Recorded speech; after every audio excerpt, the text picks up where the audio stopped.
लगते मैं मुझे सिर्फ 100 साल चाहिए थे। उसके बाद समय इतनी तेजी से बीता कि पता ही नहीं चला और देखते ही देखते 10 साल और गुजर गए। आखिरकार बूढ़ा मेयर रिटायर हो गया और स्वाभाविक रूप से शहर का नया मेयर मैं बन गया। तब तक मेरा स्टेटस पैनल खुद एक डरावना मजाक बन चुका था। मेरे स्ट्रेंथ पॉइंट्स एक अविश्वसनीय स्तर तक पहुंच चुके थे और मेरे डेस्टिनी पॉइंट्स बढ़कर 6 हो गए थे। मैं आराम से पेड़ से एक पत्ता उंगलियों से तोड़कर 50 मीटर दूर ठोस चट्टान को आर पार कर सकता था। मेरी जबरदस्त डेस्टिनी के सहारे मेरी डेथ आर्ट अब ग्रेट आर्ट ऑफ डेथ में इवॉल्व हो चुकी थी। मेरी रेपुटेशन दूर दूर तक फैलने लगी और हर तरफ से मार्शल आर्टिस्ट्स मेरे पास आने लगे। ऐसे अनाथ जिनके पूरे क्लैन खत्म कर दिए गए थे, सेक्ट से निकाले गए अबैंडन्ड जीनियसेस, टूटे मेरिडियंस वाले क्रिपल्ड प्रोडिजीज, पहली नजर में वो सब किसी महान कहानी के चोजन हीरो लगते थे। वो दिन रात मेरे रेजिडेंस के बाहर घुटनों पर बैठे रहते और मुझसे डिसाइपल बनाने की भीख मांगते, लेकिन मैंने बिना एक पल सोचे हर किसी को ठुकरा दिया। क्या ये कोई मजाक था? इतनी कारमा, हेट्रेड और डेस्टिनी उठाए घूमने वाले लोग मेरी जिंदगी में सिर्फ मुसीबतें ही लाते। ऐसे एक भी डिसाइपल को स्वीकार करने का मतलब था आने वाले दशकों तक डिजास्टर्स को न्योता देना, लेकिन वो लोग जाने को तैयार ही नहीं थे।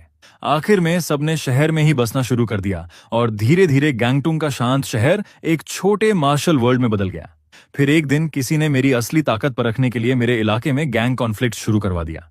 उस समय मैं आराम से एक टी हाउस के अंदर बैठा था। मैंने खड़े होने की भी जरूरत नहीं समझी, बस अपनी उंगली चाय के कप में डुबोई और पानी की एक बूंद आगे उछाल दी।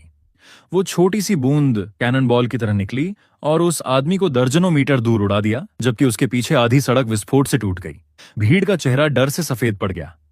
उस घटना के बाद सारी परेशानी तुरंत खत्म हो गई और बाद में माफिया लीडर खुद मेरे पास माफी मांगने आया। उसे डर था कि मैं ताकत का संतुलन बिगाड़ दूंगा और पूरे इलाके की व्यवस्था पलट दूंगा, लेकिन सच कहूं तो मुझे मॉर्टल अफेयर्स में कभी कोई दिलचस्पी नहीं थी। जब तक इमॉर्टल्स इस दुनिया में नहीं उतरते मैं हमेशा चुपचाप छिपकर रह सकता था। यही मेरा रास्ता था। लेकिन कुछ समय बाद इस दुनिया की शांति बनाए रखने वाली सील अचानक टूटने लगी और अंडरवर्ल्ड के डीमंस ने डमिंग किंगडम पर हमला कर दिया। खुद क्राउन प्रिंस और उसकी बड़ी बहन प्रिंसेस लिरुइन मेरे पास मदद मांगने आए। आखिरकार मैंने उनकी बात सुनने के लिए हामी भर दी और तभी पहली बार मुझे इस दुनिया की सच्चाई पता चली। ये जगह सिर्फ मॉर्टल रेल्म थी, जबकि असली कल्टीवेशन वर्ल्ड स्पिरिट रेल्म में मौजूद था। अगर स्पिरिट रेल्म के कल्टीवेटर्स जबरदस्ती मॉर्टल वर्ल्ड में उतरते तो खुद हेवन उन्हें सप्रेस कर देता था। इसी वजह से इमॉर्टल्स बहुत कम नीचे आते थे। जैसे ही मैंने ये सुना मुझे अचानक सब समझ आ गया और बहुत लंबे समय बाद मुझे सच्ची खुशी महसूस हुई। इसका मतलब था कि इस दुनिया में वास्तव में इतने ज्यादा ताकतवर लोग हैं ही नहीं।